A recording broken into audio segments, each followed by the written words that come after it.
The Big 12 can now buy Clemson and Florida State. But will they have to pay those two schools more than everybody else? This is Locked On Big 12.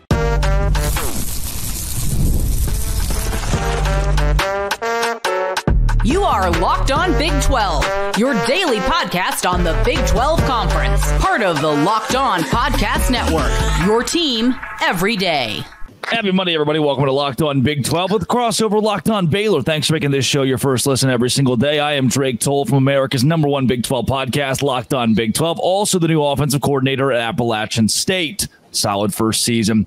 If you hit subscribe, I get to keep my job. If you don't, I go back to the couch and continue my career as the offensive coordinator at Appalachian State. That is Cameron Stewart of Locked On Baylor. And today, Clemson and Florida State. Do they get paid more than everybody else, Baylor included? In the middle segment, the SEC has slapped Texas in the face again. Horns down, we can do it. UT, that's Tennessee. And in the last segment, Baylor football is recruiting. That's real. Top of the show, Clemson and Florida State. Big topic is them coming to the Big 12. And now we know with private equity and the numbers coming from private equity, it could be a multi-billion-dollar deal the Big 12 is able to sign with a corporate company to bring more revenue to the conference. The issue with that is if you're going to bring in Florida State and Clemson, they're probably going to ask for more money. So it's a Greg Swaim tweet. Everybody, buckle up. Take that for what it's worth. I get it. Please. Buckle up. It's a Greg Swaim tweet. He had some but it's very like a Greg Swaim kind of building off something we know, the rumor that confirmed to be true, and he's kind of building off it. So it's not Greg Swaim putting his bits on the table like he usually does and being like insanely wrong. He had a very good self-aware tweet a couple days ago where he goes, "This next news I'm about to break is crazy, even for me." And I thought, good, Greg. Good. At least we know. Greg Swaim says, breaking. The Big 12 will use private equity funding to help Florida State and Clemson with their ACC buyout, but no unequal revenue sharing, as several are reporting. So even I have talked about how revenue share in the Big 12 would be different for these two because they're such bigger programs, and they will have to commit long-term or no deal.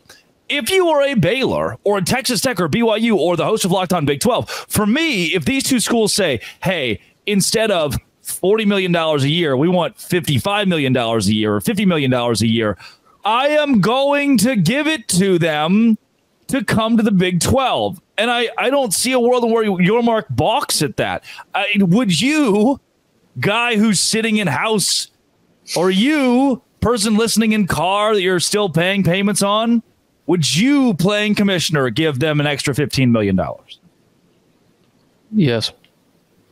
Yeah. Why not? You know? I think there is a scenario where you say no. I can't say there's not, because if they say, hey, everyone's getting 40, we'd like 75, then yes, you probably say no.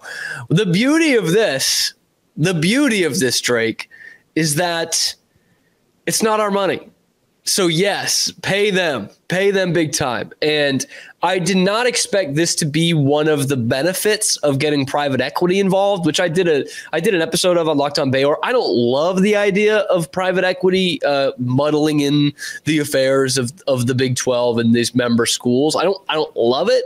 And I kind of looked at some benefits, and I'm not going to lie, this wasn't one of them, but this is an unexpected benefit. This is a pleasant surprise of, well, yeah, now you have some backing. Now you have some instant cash flow. I'm wondering, is this what Brett Yormark was thinking the whole time? Because there's plenty of other things, obviously, we've heard about this summer for, kind of instant cash flow, right? The naming rights to the conference, going along with private equity, sponsor patches on the uniforms and on the field. Like, those are things that are short and long term good for the conference financially, right? It's not just hey, this is going to be good down the line, or our payouts are going to be bigger in 3 or 4 years, the way it is with the media contract. No, it's going to be good then, and it's also going to be really good for us now. And it gives us financial flexibility that maybe the Big Ten and the SEC have, but that the Big 12 should not have, in theory, right? It's money that we didn't have coming in last year. And so that is something to where it's failed analogy here. It's almost like a sports team going into their trade deadline that's like, yeah, we're going to have some money down the line, but we also got some things to play with right now. And instead of draft picks, the Big 12's just got money, that we can throw at these right now to become a contender right now. And that was something that I looked at this weekend, like, I didn't really expect that to be here, but that could be one of the Big 12's best benefits they have going right now. And you could give every member institution of the Big 12 $2 million extra if these two schools come in at a normal rate. And by the way, it's going to be in the next 2 years, the new member schools getting more of a cut as well. So there's that to factor in, but it's almost like this is working independently of that just to get them in the door. And if those two brands help you in your next contract negotiation with ESPN or Fox, who seem to be driving the ship behind this, when the networks say, yeah, you've got Florida State and Clemson, we'll give you an extra gajillion dollars, it was worth it to give the weighted teams more of that money. And the guy sitting here I don't see any of this money. I don't make any, the armchair GM at home of, we should have signed him for $12 million, not 15, yelling that about their franchise, whatever. You don't. The money There's doesn't matter. There's no salary to you. cap here either. It doesn't matter so it to doesn't you. even matter to them. I wish Greg Swain would tweet, Drake Toll will never date a super hot girl. That would be cool. Because the odds He'd would be just right skyrocket for one time. The odds would Drake Toll will never date Livy Dunn. It's like, thank you, Greg. You guys do have a history. Source. Breaking. Thank you. My sources are telling me. 4 or 5 hashtags. The hashtag Livy Dunn will never date hashtag Drake Toll. And then we see where it goes. Coming up, the SEC hates Texas. This is Locked On Big 12, part of the Locked On Podcast Network, your team, and it's every day.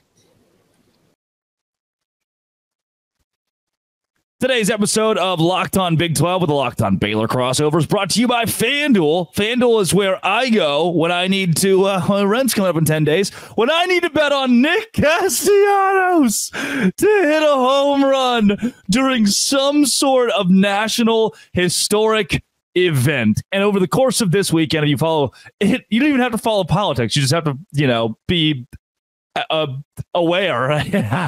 Castellanos hit a home run on Sunday. It was like plus 600 that he would do it, and with 2 outs in the ninth, of course he does, because that's what he does when big things happen on big days. All customers at FanDuel with a booster or bonus daily get the best of the best in sports betting, and you could have gone and bet on Nick Castellanos just like me and all of my friends, because it's funny. Visit FanDuel.com to look at odds right now for Major League Baseball. FanDuel.com, the official sports betting partner of the MLB. Locked On Big 12 here. That is Cameron Stewart of Locked On Baylor. Texas is getting the shaft from the SEC. Horns down. Yeah, we can do it. The head official's like, I don't know if there's anything wrong with it. We can do it. And then, hey, Texas, you want to be UT?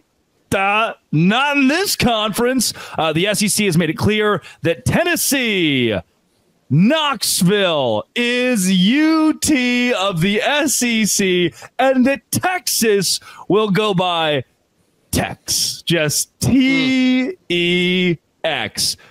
I was ready. I was so ready. People made memes about this first. It just means more. Is Texas ready for the SEC? The lights will be too bright. They're too soft. And now that we're here, it's the little things where you go, damn it, Greg Sankey is actually delivering right now, right in Texas' face.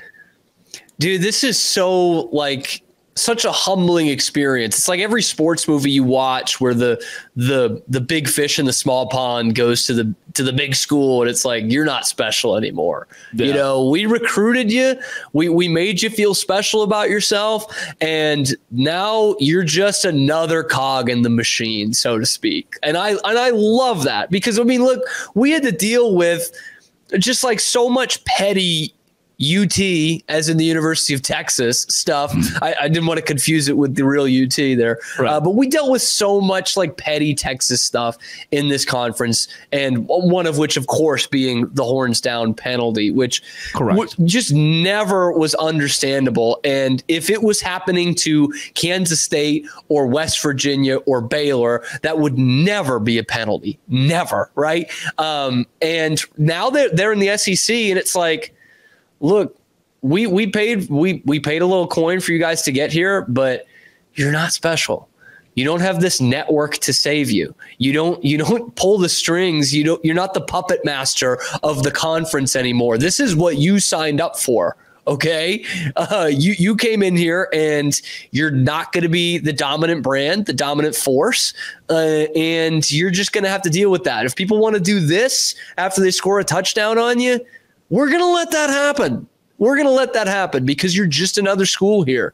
You just are. I mean, we almost let a school just do a touchdown celebration of a dog pissing, but that was a little too far over the line. Too much. But the horns down, yeah, you can do that, and it makes me feel like we're in, that this country still stands for something, that we can still do horns down. It's not all bad, Drake. Okay, it's not. It feels like we're coming back. We're so back. 5 years ago. Of course you can't do horns down, man. It's bullying. Today, we're here in the SEC. My favorite part of this whole thing is earlier today I Googled it because the first place I saw it was like a Barstool account and thought, that's not real. Turns out that's real. It lives with us on Earth. The article titles are great on this one. For the Austin American-Statesman, case closed. Texas loses to Tennessee in the UT debate for conference in the SEC. This one, Knoxville News. Debate over. SEC endorses Tennessee as the real UT over Texas. Tennessee over Texas. The SEC has officially made the call on who is the real UT. Imagine being a Texas fan and just scrolling through every AP, NPR, the BBC, and just, you can't even, there's not a rebuttal here. Your whole ass conference went and said, it's not, you can't do it. It's not you. And maybe what's worse is Tex is so stupid. Just those three letters, like BAY for Baylor, TTU for Texas, WVUS, it all makes sense. It all makes sense. Tex, that sucks. And they hate it. And what's funny is like once you're in the Texas bubble, like there's a reason why we always say UT because, we, as in Baylor people or Tech people or TCU, love to disparage the Longhorns. But the thing they love more than that is the great state of Texas. So they don't want to be like, yeah, Texas sucks or F Texas. It's FUT, right? And now the fact that they went to the conference is like, nope, we have one. It's older than you.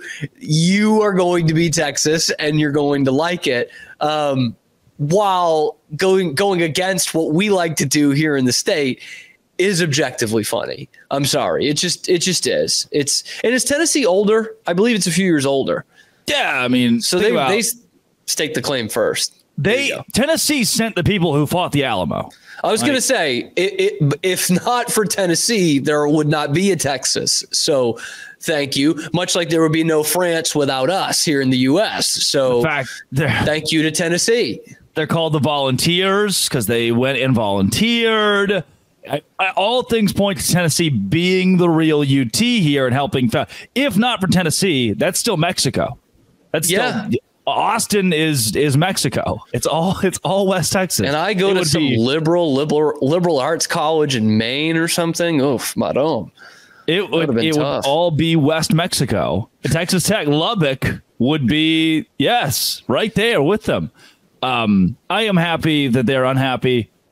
Also, the Oklahoma feels like the kid with the lunch pail freshman year, first day of high school. It's just kind of sitting back there like, nobody look at me. Nobody look at me.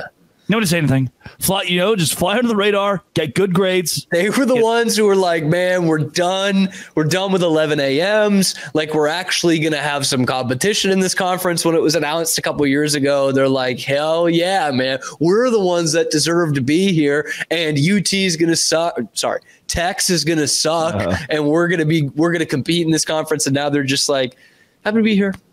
Really happy to not be playing a Big 12 basketball schedule. We're gonna mind our own business. If you could give us Mississippi State, Vanderbilt, maybe even a Florida, because in a couple of years that'll look like a good win, a better win than it is now. If we could just do that, that'd be sick. That'd be really cool. Is Clark Lee still at Vanderbilt? I think he is, right? Who the hell is that? Exactly. I don't know anyone from Vanderbilt. Mosley asked me the other day who the coach was at Vanderbilt. I have no idea. I imagine Brent Venables, it's Clark Lee, is at SEC Media Days, and they put him at the table next to Vanderbilt, and it's just Venables and Clark Lee, and he's like, can I follow you? Can we just kind of follow each other around today? And then at some point, like, it's Venables at one urinal, Clark Lee's at the other because they're attached to the hip now. Brian Kelly walks in. Hey, what's up, guys? And Venables just, he said hi to us. Venables rips a huge fart because that's what they do at the urinals at Oklahoma. Way to go into a story that only 2 people know, Cam. Thank you. Yeah, you've told that one in public before.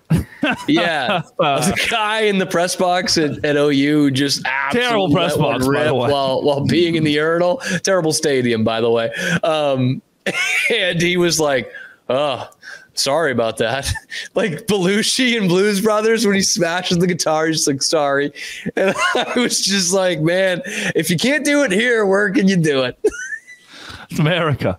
It was uncomfortable, sure, but it was the bathroom. You know, what am I going to say? Anyway, the boys from Oklahoma. Norman specifically. They roll them different. Coming up, Baylor football is magical on Locked On Big 12. Part of the Locked On Podcast Network, your team every day.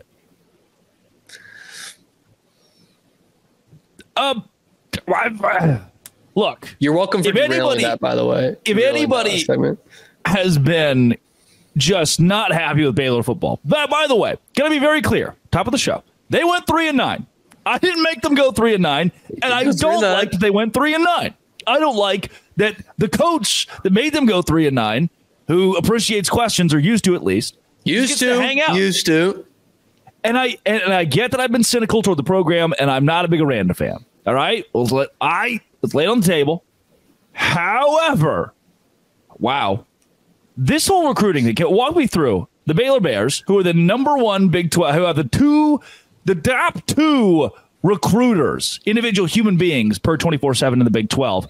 Where, why, like the Dave Aranda thing of we're paying play. So is everybody else. So is everybody else. And a lot of them pay more money. Yeah. Bags University. Where did this come from? Basically overnight. Well, I will say it's kind of highlighted by the fact that you mentioned the top 2 recruiters in this conference as coaches. And what's funny is one of them was on the staff the last few years, right? Yeah. For how bad Baylor's been in recruiting. Yeah. The reason is the other guy, Keenan Hall. He is the reason. I mean, he comes from SMU, which, you know, I would understand if you wouldn't follow that nationally, but here in Big 12 country and within the state of Texas specifically, it's been weird the last couple of years. You're like, SMU got that guy? Or this kid's picking between Alabama and SMU. They literally just had a quarterback a few weeks ago flip from SMU to Alabama. Like that's a real example right there.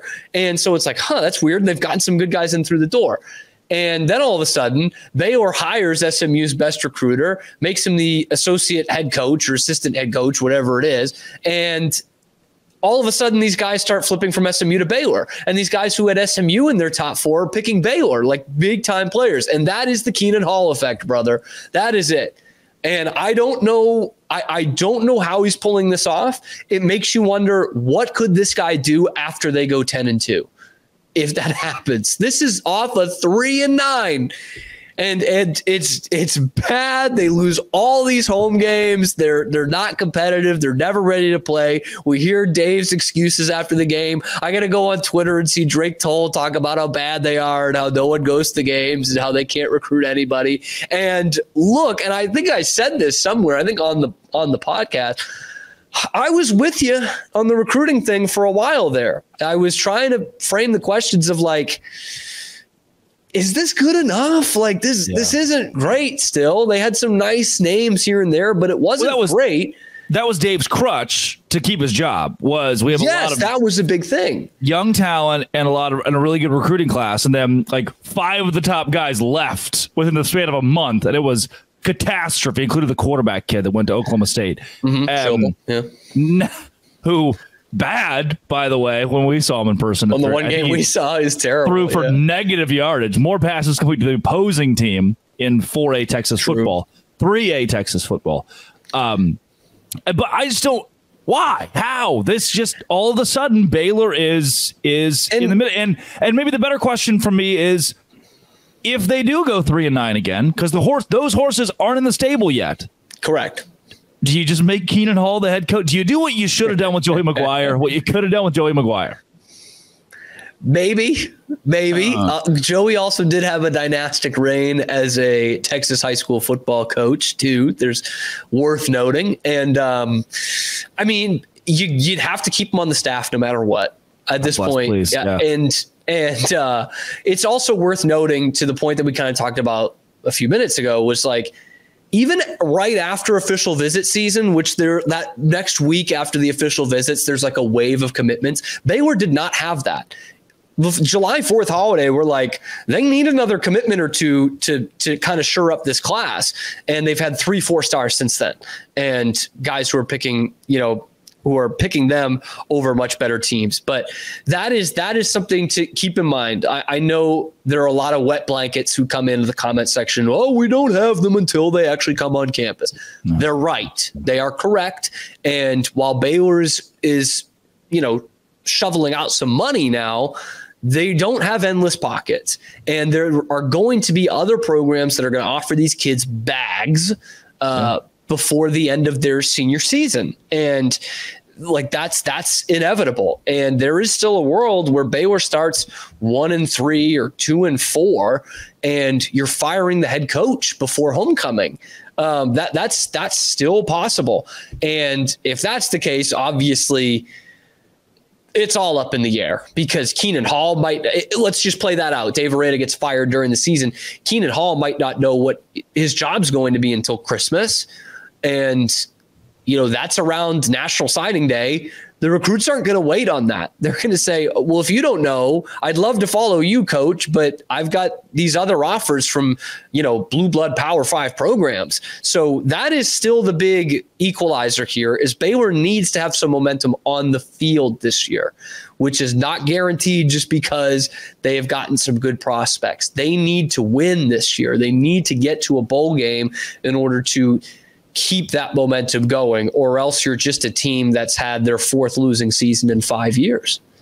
Or you fire Aranda, hire Gary Patterson, keep Keenan Hall on staff, make him the offensive coordinator, and go about your day. Head of recruiting or whatever. That would not be a bad scenario. That wouldn't be a bad bounce back. My thing is, if you keep the recruiter, you can suck again. You can suck again. Clearly, and still keep a lot of these kids, right? Because the kids understand you sucked last year, and they're still committing to the school. So the selling point had to have been from Keenan Hall, we will give you money, one, and you can come be the guy who makes us not suck. That builds us up. Yeah. We very obviously were not good. You can't put makeup on 3-9 and say, oh, we're a couple plays away. You weren't. However, you can be with these guys. Baylor has the third highest Big 12 recruiting class, behind number 1, my alma mater, the TCU Horned Frogs. Number 2, UCF, who will become a recruiting juggernaut. They are in Orlando, Florida. That's tough to compete with. Baylor has the most 4-stars of anybody in the league. My question is, for TCU and Baylor both then, a couple teams that really weren't good last season. Correct. If you were bad again this year, if the coaching changes in order, then how does that mix things up? And I'll be damned if Baylor goes 4-8 and Dave Aranda comes to the podium after that week 14 game, or 15. We have so many weeks, 2 buys now, and goes, we have a very good, strong class coming in. And then they give him, say, oh, well, he's a good recruiter, keep his job. The Chad Morris effect. Arkansas was like top 25 every year under Chad Morris. He just couldn't win. He couldn't freaking win. I don't know. Dave Aranda recruited play a bigger role than ever, by the way, now. If you want to keep giving bags to these kids. And they're the ones who are like, well, we got to start seeing some wins on the field. I actually think the position of Baylor and TCU football programs aren't as far off as TCU fans would like to think. It's probably about a year behind, because let's just say they don't have a good year. Go ahead. We've had this conversation. Baylor's 1 win away in 2022 from 2021 from being TCU. From being TCU 2022. Mm-hmm. Yep. Yeah. And what have fans of TCU and Baylor alike said about that season as it relates to their head coach? Well, it wasn't his players. 2022 Sonny Dykes. Wasn't his players. I don't think he's a bad head coach, but that's what I mean. Like, they're a year or two off. If they miss a bowl game again, they're going to be thinking, well, is this Sonny's team? Like, what are we doing here? The same way we as Baylor fans did, especially after last year at 3-9, of like, oof, once Dave got his guys in the door, it started to go south. Yeah. They're good on paper. Some of the recruiting's been bad the last few years. Not colossally bad, but bad, especially when you started losing you built a top 30 class, 25 class, and it fell apart at midnight. And it was a couple years in a row of mediocrity too. It's not like there was one just inexplicably bad class. True. There was, and some not great planning within recruiting, great recruiting plans throughout the years where, one guy falls off the wagon at the last hour and you have nothing to back it up. So things like that. Yeah, this has been a revelation, man, a resurgence, if you will. Not that Rule was great, mostly in the 30s, probably, but yeah, he just knew how to develop them. He who should not be named, Art Briles. They were recruiting back then for sure. Joey had an eye for talent. Joey was good. Joey was good. Now he's the head coach of Texas Tech. That's Cameron Stewart. I am Drake Toll. I got to get back. He's the head coach of Texas Tech. They hired him, yep. I got to get back to my team. The App State Mountaineers are in the college football playoff, 12 seed as a group of 5 team. We lost to Liberty earlier in the year, though. It sucked. It happens. Trust me. Okay. Take it from me. Been there for sure. It happens. Stuff in your head about. At Real Cam Stewart on Twitter, or The Cam Show, or Locked On Baylor. This has been and always will be Locked On. Thanks for making it your first listen every single day. Dose Grande.